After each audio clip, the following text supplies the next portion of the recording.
Donald Trump ಅವತ್ತು ಎಕ್ಸ್ನಲ್ಲಿ post ಮಾಡಿದಂಥ ಸಂದರ್ಭದಲ್ಲಿ ಒಂದು ಭಾರತೀಯರಿಗೆ ಫುಲ್ ಸಿಟ್ಟು ಬಂದಿದ್ದು ಅಂದರೆ ಇವನ್ ಯಾರಪ್ಪ ಇದನ್ನ ಘೋಷಣೆ ಮಾಡಲಿಕ್ಕೆ ಅನ್ನುವಂಥ ಪ್ರಶ್ನೆ ಜೊತೆಗೆ ಭಾರತೀಯರನ್ನ ಇನ್ನೊಂದು ವಿಚಾರ ಕೆಣಕತ್ತೆ ಅಲ್ಲಿ. ಕಾಮನ್ ಸೆನ್ಸ್ ಅನ್ನ ಯೂಸ್ ಮಾಡಿಬಿಟ್ರು ಎರಡು ದೇಶದವರು ಅಂತ. ಕಾಮನ್ ಸೆನ್ಸೇ ಇಲ್ದಲೆ ಹುಚ್ಚು ನಿರ್ಧಾರಗಳನ್ನ ಕೈಗೊಂಡಂತ ಹಿನ್ನೆಲೆಯಲ್ಲಿ ಟ್ರಂಪ್ ವಿರುದ್ಧ ಯಾವ್ಯಾವ ರೀತಿಯಾಗಿ ಅಮೆರಿಕದಲ್ಲಿ ಆಕ್ರೋಶ ವ್ಯಕ್ತವಾಗ್ತದೆ, ಸ್ಟಿಲ್ ಪ್ರತಿಭಟನೆಗಳು ಆಗ್ತಾ ಇದಾವೆ ಅನ್ನುವಂಥದ್ದು ಎಲ್ಲರಿಗೂ ಗೊತ್ತಿರುವಂಥದ್ದು. ಈಗ ಕ್ಲೈಮ್ ಮಾಡ್ಕೊಳ್ತಾ ಇದಾರಲ್ಲ, ನಾವೇ ಇವ್ರನ್ನ ಸಮಾಧಾನ ಮಾಡಿದ್ದು ಅಂತ, ಅದು ವಿರೋಧಕ್ಕೆ ಕಾರಣವಾಗಿದೆ. ಭಾರತ ಪಾಕ್ ನಡುವಣ ವಿವಾದ ಕೆದಕಿರುವಂಥದ್ದು ಟ್ರಂಪ್ ಕಾಶ್ಮೀರ ವಿಚಾರ ಪ್ರಸ್ತಾಪಿಸಿ ಕ್ರೆಡಿಟ್ ಪಡೆಯುವಂತ ತಂತ್ರವನ್ನ ಮಾಡಲಾಗ್ತದೆ. ಯಾರ ಮಧ್ಯಸ್ಥಿಕೆಯೂ ಬೇಡ ಅಂತ ಮೋದಿ ಕೌಂಟರ್ ಅನ್ನ ಕೊಟ್ಟಿದ್ದಾರೆ. ಪಿಒಕೆ ವಿಚಾರದಲ್ಲಿ ನಮ್ಮ ನಿರ್ಧಾರ ಅಚಲ ಅಂತ ಮೋದಿ ಮತ್ತೆ ಟ್ರಂಪ್ ಪೋಸ್ಟ್ ಅನ್ನ ಮಾಡಿರುವಂಥದ್ದು. ಟ್ರಂಪ್ ಪೋಸ್ಟ್ ಹುಟ್ಟು ಹಾಕಿರುವಂಥದ್ದು ಹೊಸ ಚರ್ಚೆಯನ್ನ ಮಾತಾಡ್ತಾ ಹೋಣ. ಇಲ್ಲಿ ಈ ಕಾಶ್ಮೀರ ವಿಚಾರದಲ್ಲಿ ನಮ್ಮ ರೂಲ್ಸೇ ಇದೆ, ನೀತಿ ನಿಯಮಗಳಿದಾವೆ. ಥರ್ಡ್ ಪಾರ್ಟಿ ಎಂಟ್ರಿ ಆಗಂಗೆ ಇಲ್ಲ, ನಮ್ಮಿಬ್ಬರ ನಡುವಿನ ಮಾತ್ರ ಮಾತುಕತೆ ಅಂತ. ಇನ್ನು ರಷ್ಯಾ ಉಕ್ರೇನ್ ನಡುವಿನ ಯುದ್ಧದ ಸಂದರ್ಭದಲ್ಲಿ ಅದನ್ನು ಸಮಾಧಾನ ಮಾಡಕ್ಕೆ ಹೋದ್ರು, ಆಗಲಿಲ್ಲ. ಇಸ್ರೇಲ್ ಗಾಜಾ ನಡುವಿನ ಯುದ್ಧವನ್ನು ಕೂಡ ನಿಲ್ಲಿಸ್ತೀನಿ ಅಂತ ಹೇಳಿದ್ರು, ಶಾಂತಿ ಮಂತ್ರವನ್ನು ಜಪಿಸ್ತಕ್ಕೆ ಹೋದ್ರು, ಅದು ಕೂಡ ಆಗಲಿಲ್ಲ. ಇವರಿಬ್ಬರ ನಡುವೆ ಮಾಡಿಬಿಟ್ರೆ ನನ್ನ ದೊಡ್ಡಣ್ಣ ಅನ್ನುವಂಥದ್ದು ಈಗ ಪದಕ್ಕೆ ಇರ್ರಿಲೆವೆಂಟ್ ಏನಾಗಿತ್ತು, ಅಟ್ಲೀಸ್ಟ್ ಇಲ್ಲಿಂದನಾದರೂ ಒಂದು ಸ್ವಲ್ಪ ಕ್ಲೈಮ್ ಮಾಡ್ಕೊಳ್ಳೋಣ, ಮೈಲೇಜ್ ತಗೊಳ್ಳೋಣ ಅನ್ನುವಂಥ ಉದ್ದೇಶಕ್ಕೆ ಹೆಂಗೆ ಪೆಟ್ಟು ಬಿದ್ದಿದೆ ಅಂತ. ಈ ದೊಡ್ಡಣ್ಣ ಅನ್ನೋ ವಿಶೇಷಣಗಳನ್ನು ಕೊಟ್ಟೆ ಇವರಿಗಿಂತ ಚೇಷ್ಟೆಗಳು ಮಾಡೋಕ್ಕೆ ಅನುಕೂಲ ಆಗಿರೋದು. ಅಫ್ಕೋರ್ಸ್ ಪೂರಕವಾಗಿ ಅದಕ್ಕೆ ಒಂದಷ್ಟು ಜಾಗತಿಕ ಪರಿಸ್ಥಿತಿಗಳಿರೋದ್ರಿಂದ ಹಂಗೆ ತಿಕ್ಲಾಟಗಳನ್ನು ಮಾಡ್ತಾರೆ. ಇವರು ಜೆಲೆನ್ಸ್ಕಿ ಮುಂದೆ ಕೂತ್ಕೊಂಡು ಯು ಹ್ಯಾವ್ ನೋ ಚಾಯ್ಸ್ ಅಂತ ಕಮೆಂಡ್ ಮಾಡ್ತಾರಲ್ಲ, ಅಧ್ಯಕ್ಷ ಉಪಾಧ್ಯಕ್ಷ ವ್ಯಾನ್ಸ್ ಇರ್ಬೋದು, ಟ್ರಂಪ್ ಇರ್ಬೋದು, ಆ ರೀತಿ ಅನ್ಕೊಂಡ್ಬಿಟ್ರು ಇದನ್ನ. ಅಂದರೆ ಅದು ಈ ವ್ಯಕ್ತಿ ಮಾಡಿದಂಥ ಎಡವಟ್ಟಿನಿಂದ ಇವ್ರು ಸೋ ಕಾಲ್ಡ್ ಏನು ನಾವು ಪೀಸ್ ಮೇಕರ್ಸು ಅಂತ ಏನು ಬಂದಿದ್ರಲ್ಲ, ಡೀಲ್ ಮೇಕರ್ಸು ಪೀಸ್ಗೋಸ್ಕರ ಅಂತ, ಅದು ಮತ್ತೆ ಸ್ಪಾಯ್ಲ್ ಆಯಿತು. ಅವ್ರ ಉದ್ದೇಶನೇ ತಲೆ ಕೆಳಗಾಯಿತು. ಅಮೆರಿಕನ್ನರೇ ಉಗ್ಯೋ ರೀತಿ ಆಗುತ್ತೆ. ಇವ್ರದ್ದು ಮಗಾ ಕ್ಯಾಂಪೇನ್ ಇದೆ, ಮೇಕ್ ಅಮೆರಿಕಾ ಗ್ರೇಟ್ ಅಗೇನ್ ಅಂತ, ಅದರ ಪಾರ್ಟ್ ಆಫ್ ಇದೆ. ಇದನ್ನೆಲ್ಲ ಒಂದೇ ದಿನ ರಷ್ಯಾ ಉಕ್ರೇನ್ನ ನಿಲ್ಲಿಸಿ, ಭಾರತ ಪಾಕಿಸ್ತಾನ ನಿಲ್ಲಿಸಿ, ತಾನು ಬಿಗ್ಗೆಸ್ಟ್ ಇದು ದೊಡ್ಡ ಗ್ಲೋಬಲ್ ಪವರ್ ಅಂತ ತೋರಿಸ್ಕೊಳಕ್ಕೆ ಹೊರಟಿತ್ತು. ಅದು ಚೀನಾ ಬಿಡುತ್ತಾ ಅಥವಾ ಬೇರೆಯವ್ರು ಬಿಡ್ತಾರ, ವ್ಲಾಡಿಮಿರ್ ಪುಟಿನ್ ಸ್ವಲ್ಪ ಡಿಲೇ ಮಾಡಿದ್ರು. ಇಲ್ಲೂ ಕೂಡ ಮೋದಿ ಏನು ಟ್ವೀಟ್ ಮಾಡಿರಲಿಲ್ಲ, ಏನು ಮಾಡಿರಲಿಲ್ಲ. ಮಧ್ಯೆ ಇವ್ರು ಬಂದು ತಿಕ್ಕಲ್ ಮಾಡಿ ಅನೌನ್ಸ್ ಮಾಡಿದ್ದಕ್ಕೆ ಪ್ರಾಬ್ಲಮ್ ಆಗಿರುವಂಥದ್ದು ಮಾಡ್ತೀನಿ ಮಧು. ಯಾಕೆಂದ್ರೆ ಇದುವರೆಗೂ ಆತ ಅನೌನ್ಸ್ ಮಾಡಿದ ಬಳಿಕ ನಮ್ಮ DGMOಗಳ ಮೂರು ಸಭೆ ಆಗಿದೆ, ಸುದ್ದಿಗೋಷ್ಠಿಯನ್ನ ಮಾಡಲಾಗಿದೆ.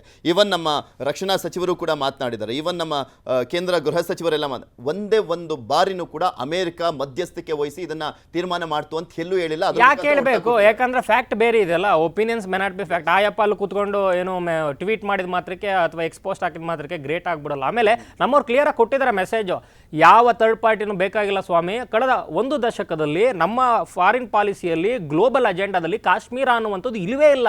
ಅದು ಅಪ್ರಸ್ತುತ. ಚರ್ಚೆ ಮಾಡಕ್ಕೆ ನಿಮಗೆ ಅದರಲ್ಲಿ ಅವಕಾಶ ಆಗಲಿ, ಅರ್ಹತೆ ಆಗಲಿ, ಆದ್ಯತೆ ಆಗಲಿ ಇಲ್ಲವೇ ಇಲ್ಲ ಸ್ವಾಮಿ. ಅದು ನಮ್ಮ part of India, undisputed part of India. ಅದರಲ್ಲಿ ಡೌಟೇ ಬೇಡ. ಈಗ ಮಾತಾಡುವಂಥದ್ದು ಏನಾದ್ರು ಇದ್ರೆ POK ಅವ್ರ ಜೊತೆ ಮಾತಾಡ್ಕೊಳ್ಳಿ ಅಂತ ಕ್ಲಿಯರ್ ಮೆಸೇಜನ್ನು ಇಟ್ಕೊಂಡೇ ಬಂದಿದೆ. ಸೊ ಅದಾದಮೇಲೆ ಈ ಒಂದು ಗಲಾಟೆ ಆಗದೆ ಹೋಗಿದ್ರೆ ಕಾಶ್ಮೀರ ಭಾರತ ಪಾಕಿಸ್ತಾನ ಅನ್ನುವಂಥದ್ದು ಒಂದು ಸಮಾನಾಂತರ ರೇಖೆಯಲ್ಲಿ ಬರ್ತಾನೆ ಇರಲಿಲ್ಲ.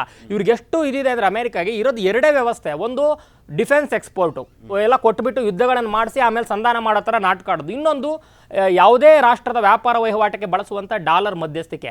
ಅದೆರಡರಿಂದ ಬದುಕ್ತಾ ಇರುವಂಥ ಈ ದೇಶ ಅಲ್ಲಿ ಇನ್ನೇನೂ ಇಲ್ಲ. ಆ್ಯಕ್ಚುಲಿ ಇದೆರಡರ ಮೂಲಕನೇ ಇಡೀ ಜಗತ್ತನ್ನು ನಿಯಂತ್ರಿಸಬೇಕು ಅಂತ ಹೊರಟಿರುವಂಥ, ಆ ಕಾರಣಕ್ಕೆ ಆ ಡಾಲರ್ಗೆ ಪರ್ಯಾಯವಾಗಿ ಗ್ಲೋಬಲ್ ಏಷ್ಯಾದಲ್ಲಿ ಅಥವಾ G7 ಕಂಟ್ರಿಗಳಲ್ಲಿ ಬೇರೆ ಬೇರೆ ನಮ್ಮ ಕರೆನ್ಸಿಯನ್ನು ಬಳಸಬೇಕು ಅಂತ ಭಾರತ ಇನಿಷಿಯೇಟ್ ತಗೊಂಡಿದ್ದು ಮತ್ತು ಗ್ಲೋಬಲ್ ಅಜೆಂಡಾದಲ್ಲಿ ಪಾಕಿಸ್ತಾನವನ್ನು ಸ್ವಲ್ಪ ಅಂಡರ್ಮೈನ್ ಮಾಡಿದ್ದು, ಎಲ್ಲ ಕಾರಣಗಳಿಗೆ ಒಂದು ಕಿತಾಪತಿಯನ್ನು ಮಾಡ್ತಾ ಇದ್ದಾರೆ. ಮತ್ತು ಹರಿಯೋ ನೀರಿಗೆ ಈ ದೊಣ್ಣೆ ನಾಯಕನ ಅಪ್ಪಣೆ ಯಾಕೆ ಅನ್ನೋ ರೀತಿ ಇವತ್ತು ಉತ್ತರವನ್ನು ಭಾರತ ಕೊಡ್ತಾ ಇದೆ. ಇದು ನೆಕ್ಸ್ಟ್ ಲೆವೆಲ್ಗೆ ಹೋಗುವಂತ ಚಾನ್ಸಸ್ ಕೂಡ ಇದೆ ಪೃಥ್ವಿ. ಎಸ್ ಪಟೇಲ್ರೆ, ಇಲ್ಲಿ ಅಮೆರಿಕದ ಏನಾದರೂ ತೊಂದರೆ ಆಗ್ಬಿಟ್ರೆ ಅದು ಇಡೀ ಜಗತ್ತಿನ ಪ್ರಾಬ್ಲಮ್ ಅಂತ ತೋರಿಸೋದು, ನಮ್ಮಲ್ಲಿ ಏನಾದರೂ ತೊಂದರೆ ಆದರೆ ಅದು ನಮ್ಮದು ಮಾತ್ರ ಪ್ರಾಬ್ಲಮು ಅಂತ ತೀರ್ಮಾನ ಮಾಡ್ಲಿಕ್ಕೆ ಬರುವಂಥ ಮನಸ್ಥಿತಿ ಅಮೆರಿಕದ್ದು. ಅದ್ರ ಜೊತೆಗೆ ಅವರು ಅತಿ ಹೆಚ್ಚು ಭಯೋತ್ಪಾದಕರಿಂದ ದಾಳಿಯಾಗಿ ಹೊಡೆಸ್ಕೊಂಡಿರುವಂಥವ್ರು, ಸತ್ತಿರುವಂಥವ್ರು ಇಡೀ ಅಂದರೆ ಭಾರತ, ಅಮೆರಿಕ ಅಲ್ಲ. 9/11 ಬಿಟ್ಟರೆ ಇನ್ಯಾವುದೂ ಕೂಡ ಅಲ್ಲಿ ದಾಳಿಗಳಾಗಿಲ್ಲ.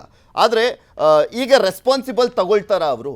ಅಲ್ಲಿ ಇಲ್ಲೇನಾದರೂ ಉಗ್ರರ ಚಟುವಟಿಕೆಗಳಾದರೆ, ಉಗ್ರರು ಏನಾದರೂ ಇಲ್ಲಿ ಬಂದು ಸಾಯಿಸ್ಬಿಟ್ಟು ಹೋಗ್ಬಿಟ್ರೆ ಅದಕ್ಕೆ ಅಮೆರಿಕ ಉತ್ತರ ಕೊಡುತ್ತಾ ಅನ್ನುವಂಥ ಪ್ರಶ್ನೆ ಇದೆ. ಸೈನ್ಯ ಕಳಿಸ್ತಾರ? ಅನುಭವಿಸ್ಬೇಕಾಗಿರುವಂಥವ್ರು ನಾವು. ಇವ್ರು ಯಾರು ಇದನ್ನ ತೀರ್ಮಾನ ಮಾಡೋದು, ಮಧ್ಯಸ್ಥಿಕೆ ವಹಿಸೋದು ಅನ್ನೋದೇ ಆಕ್ರೋಶ ಕಾರಣ ಆಗಿರೋದಿಲ್ಲಿ. ಅಮೆರಿಕ ಅನ್ನೋದು ಅದು ವ್ಯಾಪಾರಿ ಮನೋಭಾವ.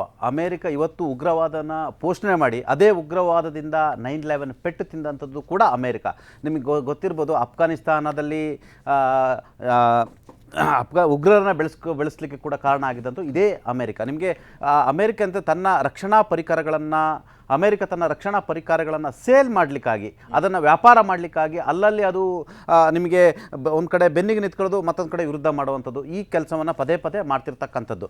ಇದರ ಬೆನ್ನಲ್ಲೇ ಆ ಪಾಕಿಸ್ತಾನದ ಪರವಾಗೂ ಮಾತನಾಡೋದು, ವಿರುದ್ಧವಾಗಿ ಮಾತನಾಡೋದು.